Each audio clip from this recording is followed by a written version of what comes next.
Heyo everyone, Hexi here, and today I just wanted to tell you about an odd little game that I saw as a small child and completely forgot about for an extended period of time, only for it to worm its way back into my mind and cause me to lose sleep over it until I finally found out what it was called.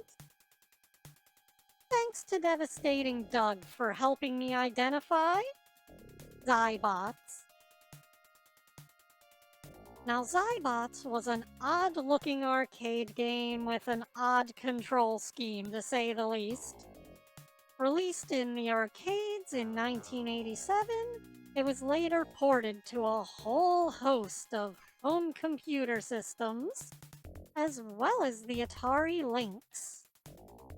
The game uses a fake 3D perspective using sprite scaling, which was one of the reasons the game stuck out so vividly in my mind. The winding hallways, the twisting mazes, the killer robots. The game was just too unique, yet janky, for my memory to let go of it. The game was designed by Ed Logg of Gauntlet fame to be a futuristic sequel to the Gauntlet franchise, and you can definitely see how Gauntlet's mazes inspired the winding corridors of Xybots.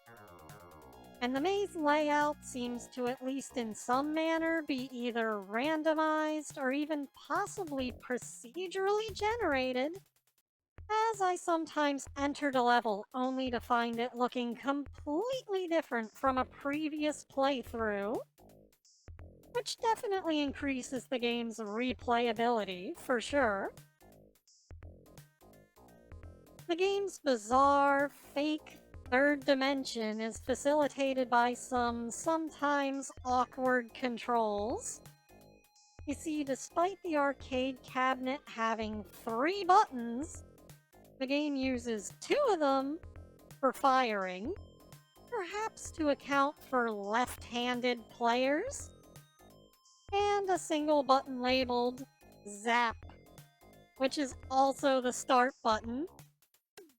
In order to accommodate for turning in 3D though, the knob at the top of the joystick was made twistable.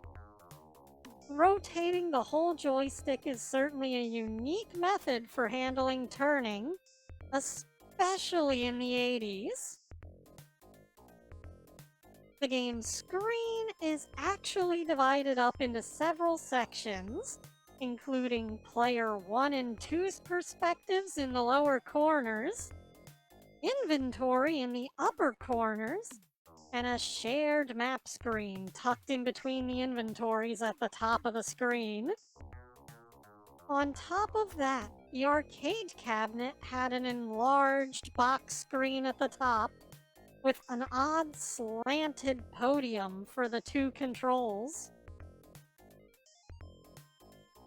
All these factors are probably why this game got embedded in my memory, because I can't think of many games that are this unique in terms of design. Finally, the 2 players take on the role of Major Rock Hardy and Captain Ace Gun. Really? Really? And his full name is Solid Snake? Might as well just be Erect Cock. At any rate, it's up to our intrepid space heroes to rid the space station of the rogue AI that has taken over the Xybots and caused them to start attacking. You'll gain bonus points for clearing each floor of all of its Xybots, but you have limited energy, which drains over time, as well as with every shot fired, and you lose 10 energy points every time you get hit by a Xybot attack.